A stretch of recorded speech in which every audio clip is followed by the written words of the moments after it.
Welcome back to Rugged Rails. We're on part 3 of the turntable. Today we're going to look at how it works, if it works well, and then we'll talk a little bit about using it and future plans. First I'll show you, this is the main power track which runs directly into wherever this turntable is pointed.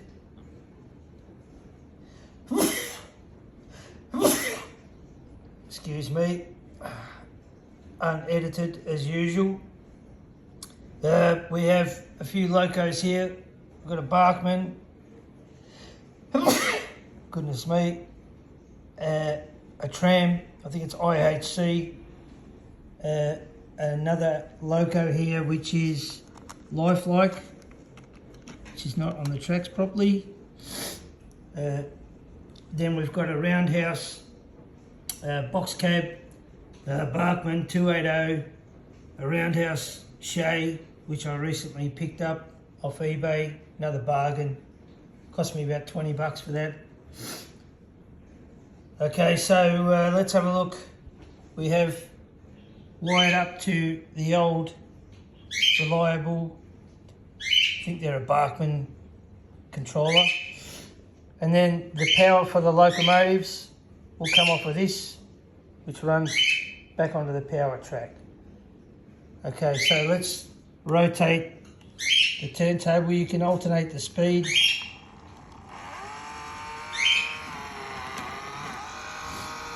And as you see, it'll pause at each track. We'll go a full circuit. A couple of things I learned. If the tracks are slightly misaligned, as in they sticking out too far or not far enough, it can cause the turntable to pause and get stuck and then force its way around. Of course, I did do some test runs with this, showing it with a 9-volt battery. So as you can see, we're approaching the full circle. This is a mock-up of what I'm going to do. It's going to be better than this, obviously, but that covers the workings. It keeps it a bit quieter as well. So we're coming around back to the power track.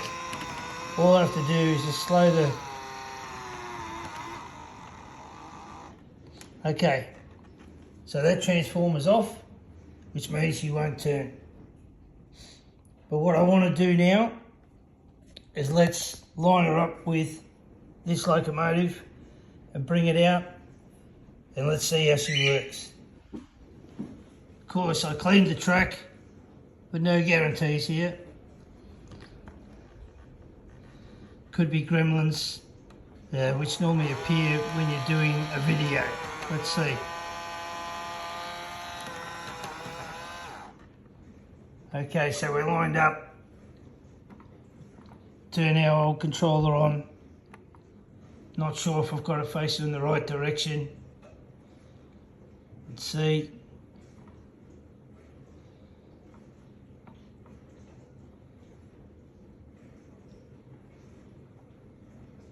Okay, struck a problem already. There you go. She's a little bit out. As you can see, always something happens when you're filming. Let's bring her back. Beautiful running there. Okay, so that was pretty easy. I think what's happened here is when I liquid nails it down, there's a few spots on the outer part of it which you need to just press a little bit sometimes. I'll look into that as time goes on. Well, let's rotate it round.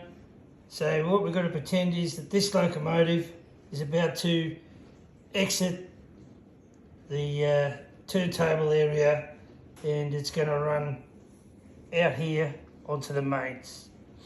But to do that, she needs to be turned right around. So let's go back to our control here. And what we'll do is we'll turn it on. We can go faster this time.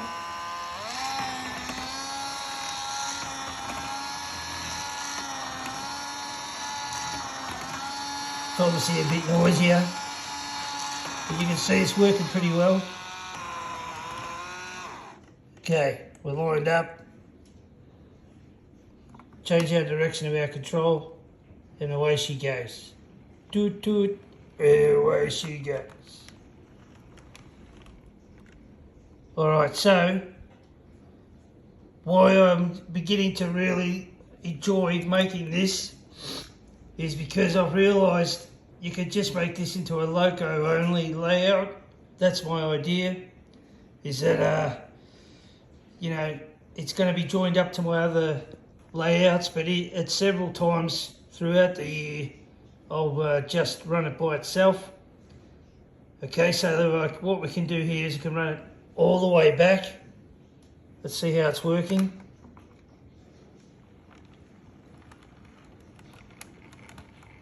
So far so good.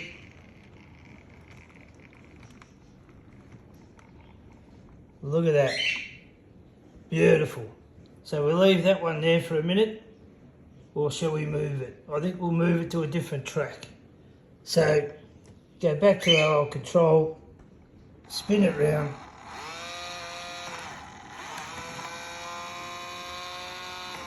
But before we move that one, let's see how the old tram runs across. This could be another gremlin. Maybe not. Oh, yeah. There we go. And that's what happens. As soon as you turn on the camera, all sorts of little funny things start to happen. But that's part of the fun of it. Okay, so you can see that that tram, which is just similar to an 040 mechanism, or it is an 040, runs across there pretty smooth. The each track is isolated as I go around. And as I said in the last video, I was excited about that because that means a lot less wiring. So what am I thinking is a lot of blokes out there and ladies, kids, whatever, who are watching this video, think about making yourself a turntable layout, because you could just buy locomotives. You can make it bigger than this and run them in and out with an extra track out here that was hidden from sight, fiddle sidings, and you could keep running them back and forward and turning them around, because I can leave this just spinning around, and I think if it was at a realistic speed, it'd probably be something like that.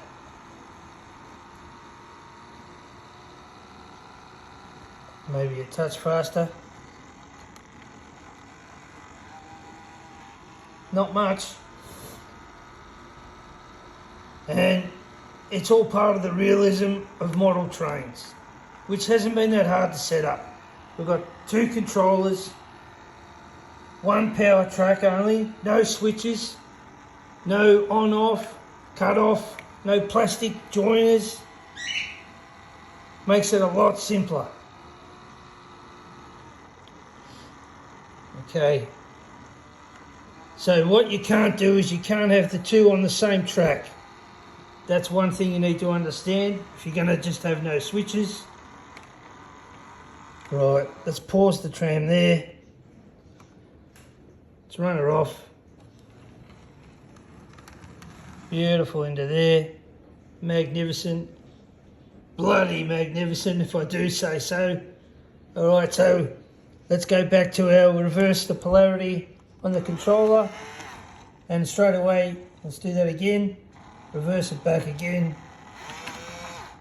and if I put it this way instead of that way, it'll do the same as a train does. Let's watch.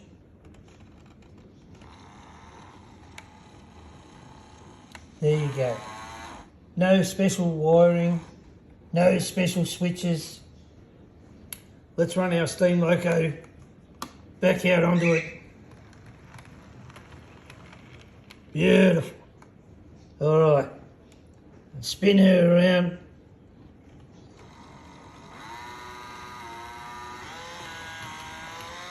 you got to imagine this loco is going back to where it started for some standby maintenance.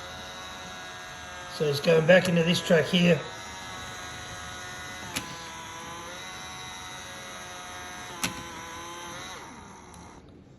Okay. Nice and easy, just like the real thing. We're going to be coming off there fast. I know what's happening there. Oh, yeah, we've got our little gremlin in there again. So, as I said, let's take a look at this going the opposite way. Getting close. That's how she lines up.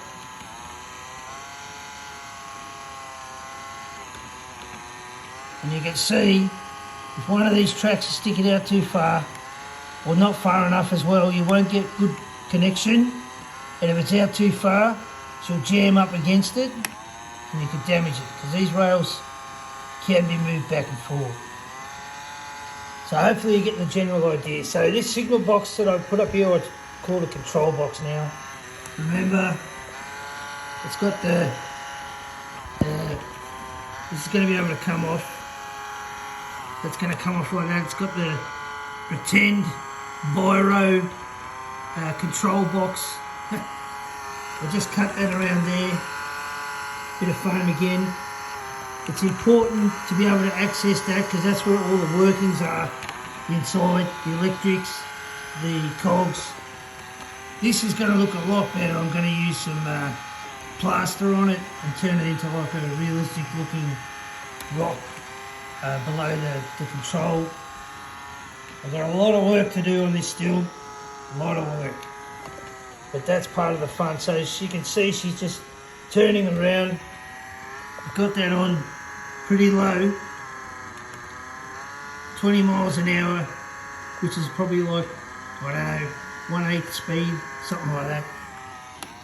But she's turning around, so while she's there, let's see if that loco will run out. Still using the same control, no switches, no on off, cut off, whatever. Let's see.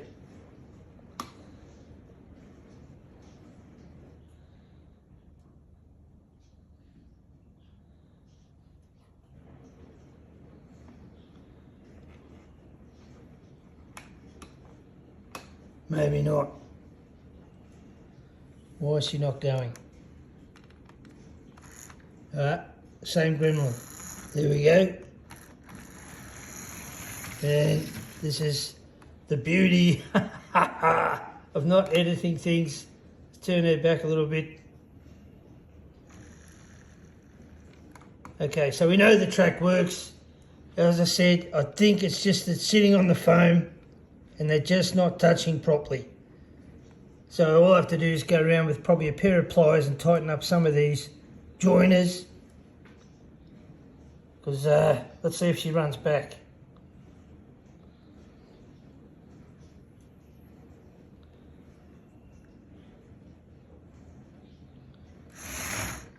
Whoop. Certainly did.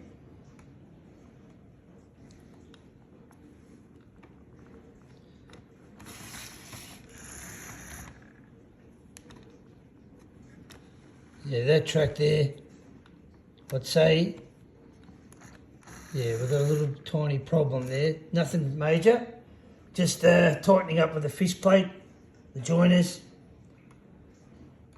But I'm not worried about that. So, I'm really enjoying this project. Been watching a lot of stuff from the Aussies and the Europeans, the Japanese. A few years ago, everyone was saying model railways was finished, and it's great to see that it's far from finished. It'll never be finished. People like ourselves who love model trains, you know, it's going to continue through. Whether it's the same thing or not, I don't know. But anyway, getting back to this layout, it's a micro layout. It's nowhere near finished. Stick with me for the next few parts of it. We've got a lot to do. We've got to put some ground cover in, some painting. This has to be fixed up. The lighting here, I'm using this light, which is on a, I don't know, it's like a portable one. And yeah, like a few more subscribers if you're watching and you enjoy it. If you've got ideas, like I've got a few more things that are going to happen to this. There'll be another section goes on the back here where it's going to be a couple of engine sheds. Nothing big, just a small area, so that when this is on the table, it's a layout where the fiddle yard is still actually scenery, not just track that's hidden, not a hidden fiddle yard. So yeah, thanks to everyone that's sticking with me, subscribers. We're at 323, I think it is. And that's great, because when I started, it was only looking at just really making these videos if anyone was interested. And obviously, there's a few people out there that like it. Mostly my shorts are more successful, but I don't really care. I do it for myself and hopefully bring some information. So yeah, so looking at this turntable again, it's 2 controllers. There's no DCC, it's DC. We're running our power track through 1 track only, which controls all these tracks independently. The only downside to that is you can't put a loco over there and one here, because what will happen is when you turn it on, both of them will try to run on to the turntable. I could probably show you that before we shut this video down. Let's give it a go.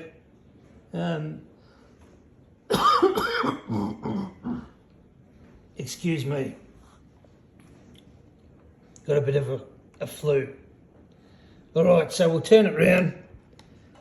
Let's actually bring out another steam loco. The 280 over there. Alright. Let's see what that old girl does.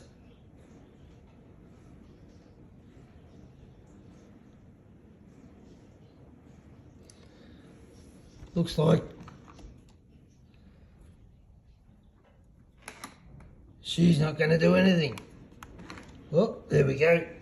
Still that problem there that I was talking about before. Oh. Okay, as I say, unedited. Slow it down a bit. Okay. Look at that.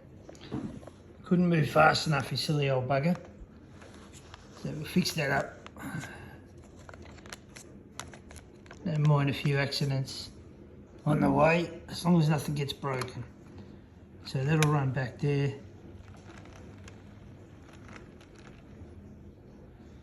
Now this one, she only just fits on the turntable, not by much. Let's show you. There's the front and there's the back. Just makes it. Okay, so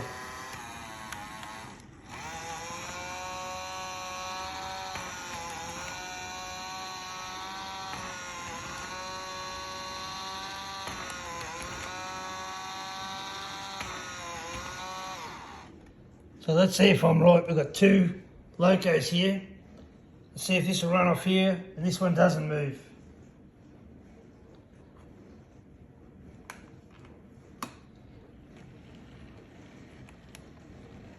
Well, there you go. That's made a liar out of me. But I don't know if that's because this wasn't working. So let's try that again.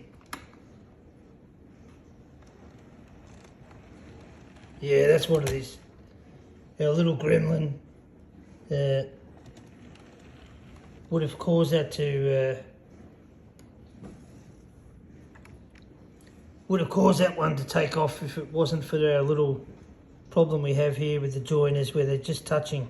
I think the foam might be a millimetre or so thicker than this height here, between the foam down there and up to the top at the side. Doesn't look like it, but I think there is some difference there. I don't know, something. And that's what's causing the issue. But it's not a big deal. It's an easy fix. And next time on our next video, we'll look at that and how I go about making sure it doesn't happen. Anyway, that's the Barkman turntable. Look forward to any comments if you want to throw any in. If you've got any ideas about some of the things I could put around this, I've got a few myself, but I'd like to hear from some of the viewers. Anyway, have a bloody good week, everyone.